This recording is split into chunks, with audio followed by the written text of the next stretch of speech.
Hello guys, welcome back to RK explore Telugu channel. మన channel చూసిన ప్రతి ఒక్కరికి కృతజ్ఞతలు. ఎందుకంటే మనకి చాలామంది అయితే సపోర్ట్ అయితే చేస్తున్నారు. కొత్తగా ఎవరన్నా చూస్తుంటే ఆర్కే ఎక్స్ప్లోర్ తెలుగు ఛానల్ని లాస్ట్ వరకు చూడండి. మన ఇన్ఫర్మేషన్ చాలా మందికి అయితే నచ్చుతుంది. మీకేమన్నా కామెంట్ సెక్షన్లో కామెంట్ చేయండి. మీకేమన్నా డౌట్స్ ఉంటే, మీ వెహికల్ ఏమైనా ఎలాంటి ప్రాబ్లం ఉన్నా మనమైతే రెక్టిఫై చేస్తాము. తర్వాత వీడియోస్ అయితే చేస్తాము. కొత్తగా ఎవరన్నా చూస్తుంటే సబ్స్క్రైబ్ అయితే చేసేయండి. ఇప్పుడైతే ఈ వెహికల్కి ప్రాబ్లం ఏమిటి, చాలామంది కస్టమర్స్ ప్రాబ్లం ఏం చెప్తున్నారంటే, మీకు రన్నింగ్లో పోతున్నప్పుడు బ్రేక్ వేసినప్పుడు సౌండ్ అనేది వస్తూ ఉంది. తర్వాత ఏం చేసినా అది అనేది తగ్గడం లేదు అనేసి చాలామంది అయితే చెప్తున్నారు. ఇలాంటి ప్రాబ్లం అని ఎలాగ రెక్టిఫై చేసుకోవాలి, ఇలాగా ఎందుకు మనకి ప్రాబ్లం అనేది వస్తుంది, ఇది ఎలాగ రెక్టిఫై చేసుకోవాలనేసి ఇప్పుడైతే చెప్తాను. కొత్తగా ఎవరన్నా చూస్తుంటే ఆర్కే ఎక్స్ప్లోర్ తెలుగు ఛానల్ని సబ్స్క్రైబ్ అయితే చేసేయండి. ఈ వెహికల్స్ అనేవి బ్రేక్ వేసినప్పుడు బ్రేక్ సౌండ్ అనేవి ఎందుకు వస్తాయి అంటే, ఒకటి ఏమి అంటే మనం బ్రేక్ వేసినప్పుడు లోపల బ్రేక్స్ అనేవి అరుగుతాయి కదా. అరిగినప్పుడు దాంట్లో ఉన్న డస్ట్ అనేది దాని లోపలే ఉండిపోతుంది. దానివల్ల ఒక రీజను. తర్వాత ఏమిటి, వెహికల్ వాటర్లో లేదా ఎక్కడన్నా బురదలో నీళ్ళలో అలాగ పోయినప్పుడు ఆ డ్రమ్ములోకి అనేవి వాటర్ అనేవి వెళ్ళిపోతాయి. ఆ వాటర్ వెళ్ళిపోయినప్పుడు మనకి సౌండ్ అనేది వస్తుంది. ఈ సౌండ్ అనేది పోవాలి అంటే మనం ఏం చేయాలి అంటే, ఈ విధంగా బ్యాక్ సైడ్ బ్రేక్ నెట్ని ఓపెన్ చేసి తర్వాత దానికి సాఫ్ట్ అనేసి వస్తుంది. ఆ సాఫ్ట్ అనేది ఫ్రీ చేసుకోవాలి. సాఫ్ట్ అనేది ఫ్రీ చేసుకోకపోతే మనం బ్రేక్ వేసినప్పుడు అలాగే ఒకసారి బ్రేక్ వేసినప్పుడు అట్లాగే పట్టేసేది. కానీ బ్రేక్ వేసిన మళ్ళీ మనము కాలు ఎత్తేసినా కూడా బ్రేక్ అనేది అలాగనే పట్టుకొని ఉంటుంది.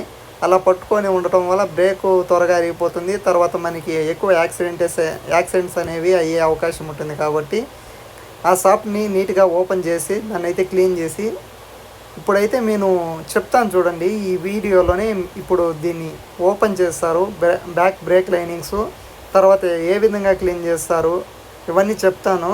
మీరు కొంచెం వెయిట్ చేసి చూడండి, స్కిప్ చేయకుండా. ఎందుకంటే ప్రతి ఒక్కరు వెహికల్స్ యూజ్ చేస్తూ ఉంటారు. ఎలాగ యూజ్ చేసుకోవాలి, ప్రాబ్లం వస్తే ఎలాగ రెక్టిఫై చేసుకోవాలి, ఇవన్నీ తెలుసుకోవాలి. కాబట్టి ఈ చాలా వీడియోస్ చూస్తుంటారు. ఇవైతే మీకు ఇన్ఫర్మేషన్ అనేది నచ్చుతుంది. తర్వాత వెహికల్స్కి కూడా ప్రాబ్లం ఎలాగ రెక్టిఫై చేసుకోవాలని తెలుస్తుంది. కాబట్టి చూడండి మీరు లాస్ట్ వరకు. ఈ మనము బ్రేక్ నెట్ అనేది ఇది కూడా చెప్తాను.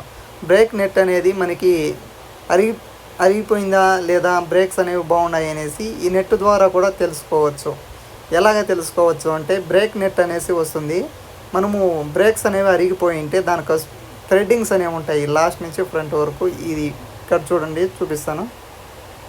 ఆ నెట్ ఓపెన్ చేసే దగ్గర కొంచెం కింద ఉన్నది చూడండి, అక్కడ బ్రేక్ నెట్ అనేసి వస్తుంది.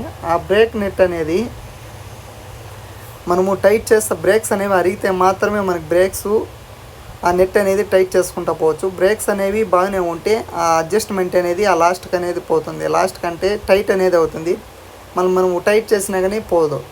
అలాగా ఏమి అంటే బ్రేక్ లైనింగ్స్ అనేవి బాగుంటే ఆ బ్రేక్ నెట్ అనేది అడ్జస్ట్మెంట్ చేసుకోవచ్చు. బ్రేక్ నెట్ అనేది ఫుల్ ఆ లాస్ట్ వరకు ఎడ్జ్ వరకు వెళ్ళిపోయింది అనుకోండి, బ్రేక్ లైనింగ్స్ అనేవి లోపల అరిగిపోయినాయని మనమే తెలుసుకోవచ్చు.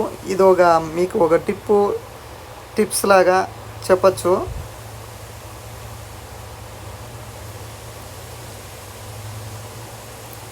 ఈ బ్రేక్ లైనింగ్స్ అనేవి సౌండ్ ఎందుకు వస్తాయి అంటే, ఇప్పుడు బ్రేక్ వేసినప్పుడు కీస్ అని సౌండ్ లేదా అది సౌండ్ వస్తుంది కదా. మీరు ప్రతి ఒక్కరు వెహికల్ తోలిన వాళ్ళకి అర్థమవుతుంది. ఇవన్నీ ఓపెన్ చేస్తే చెప్తామనేసి నేనైతే వెయిట్ చేస్తున్నాను. ఇప్పుడైతే ఓపెన్ చేస్తాడు చూడండి. వీల్ యాక్సల్ అనేసి ఉంటుంది. వీల్ యాక్సల్ నెట్టు, తర్వాత బ్రేక్ నెట్టు, ఇవన్నీ ఓపెన్ చేస్తేనే ఓపెన్ అవుతుంది. కాబట్టి దానికోసం ఇవన్నీ ఓపెన్ చేస్తున్నాడు. ఇదైతే యాక్సల్ చూడండి, ఇలాగా ఈ యాక్సల్ లూజ్ చేస్తేనే అదైతే మనకి ఓపెన్ చేసే అవకాశం ఉంటుంది. కాబట్టి క్లీన్ చేయడానికి, తర్వాత లైనింగ్స్ అనేవి మార్చడానికి ఏ వెహికల్కైనా వీల్ యాక్సల్ అనేది ఓపెన్ చేయాలి. చూడండి, బ్రేక్ లైనింగ్స్ అయినవి ఇవి అరిగిపోయినాయి.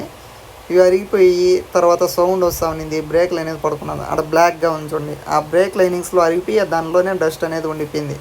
ఆ విధంగా డస్ట్ ఉంటే ఏమిటి, బ్రేక్ లైనింగ్స్ అనేవి సౌండ్ వస్తాయి. ఒకవేళ అరిగిపోయి ఉంటే బ్రేక్లు అనేవి పడుకున్నాయి అనేది అయిపోతుంది. ఇప్పుడు ఈ వెహికల్ మారుస్తున్నది బ్రేక్ లైనింగ్స్ అరిగిపోయినాయి చూడండి, డస్ట్ ఎయిర్ ప్రెజర్తో ఎయిర్ స్ప్రే ఆ దుమ్ము చేస్తుంటే అంతా ఎగురుతాను ఆ చూడండి, దుమ్ము ఒకసారిగా లేసింది. డస్ట్గా పాటు ఆ ఆ విధంగా దుమ్ము ఉండటం వల్ల, ఆ డస్ట్ ఉండటం వల్ల మనకి బ్రేక్ లైనింగ్స్ అనేవి సౌండ్ వస్తాయి. ఇప్పుడైతే దాన్ని ఎలాగ క్లీన్ చేసుకోవాలి అంటే, ఇవి బ్రేక్ లైనింగ్స్ అనేవి అరిగిపోయినాయి కాబట్టి బ్రేక్ లైనింగ్స్ డైరెక్ట్ కొత్త వేసేస్తున్నారు. బాగుంటే ఏమిటి వాటిని ఎమ్రీతోనో క్లీన్ చేసి వేస్తారు. ఇదే నేను చెప్పాను చూడండి అప్పుడే, సాఫ్ట్. దాన్ని అయితే నీట్గా ఆయిల్ వేసి ఇట్లా ఫ్రీ చేసుకుంటే మనం బ్రేక్ వేసినప్పుడు దీని ద్వారానే మనకు బ్రేకులు అనేవి పడతాయి. అది ఫ్రీ ఉంటే దానికి బ్రేక్ లైనింగ్స్ డైరెక్ట్ అప్లై అయితే చేయొచ్చు. ఈ విధంగా అప్లై చేసి ఆ డ్రమ్ని క్లీన్ చేస్తాం చూడండి. ఎమ్రీతో క్లీన్ చేసుకోవాలి. ఎమ్రీతో అంటే ఏమిటంటే అది నైస్ అయిపోయి ఉంటే మనకి బ్రేక్ లైనింగ్స్ కొంచెం హార్డ్ అయిపోతాయి. త్వరగా హార్డ్ అంటే అవి బ్రేక్ లైనింగ్స్ వేసినా కూడా సౌండ్ వస్తుంది, బ్రేక్లు అనేది పడుకుని అయిపోతాయి. తర్వాత రాయిలాగా హార్డ్ అంటే ఈ ఎమ్రీతో ఈ విధంగా డ్రమ్ని నీట్గా క్లీన్ చేసుకుంటే అక్కడ ఉన్న డస్ట్ తర్వాత నైస్గా ఉంటుంది చూడండి. నైస్ అయిపోయి ఉంటే చాలా స్లోప్ లాగా నైస్ అయిపోయి ఉంటే బ్రేక్లు అనేవి పడుకుని అయిపోతాయి. కాబట్టి ఈ ఎమ్రీతో నీట్గా క్లీన్ అనేది చేసుకోవాలి. ఈ నీట్గా క్లీన్ చేసుకున్న తర్వాత ఇదే ఎమ్రీ క్లీన్ చేసుకున్న తర్వాత దానికైతే సెట్ చేస్తే సరిపోతుంది. ఇప్పుడైతే ఈ విధంగా అయితే మీకు బ్రేక్ లైనింగ్స్, బ్రేక్ సౌండ్ వస్తే ఈ విధంగా రెడీ చేసుకుంటే సరిపోతుంది. ఈ వీల్ యాక్సెల్ అనేది ఓపెన్ చేసినాం కాబట్టి వీల్ యాక్సెల్కి గ్రీజింగ్ చేసుకుంటే సరిపోతుంది. స్మూత్నెస్ అనేది ఉంటుంది. మీరు చూస్తున్నారు చూడండి, ఈ గ్రీజ్ మనకి వీల్ బేరింగ్స్కి తర్వాత కొంచెం ఫ్రీగా మూవ్ అవ్వడానికి హెల్ప్ చేస్తుంది గ్రీజింగ్ చేయడం వల్ల. ఈ ఇన్ఫర్మేషన్ మీకు నచ్చినట్లయితే మన ఆర్కే ఎక్స్ప్లోర్ తెలుగు ఛానల్లో సబ్స్క్రైబ్ అయితే చేయండి, షేర్ చేయండి, లైక్ చేయండి. మీకు ఏమైనా డౌట్స్ ఉంటే కామెంట్ సెక్షన్లో కామెంట్ చేయండి. నచ్చితేనే సబ్స్క్రైబ్ అయితే చేయండి మీరు.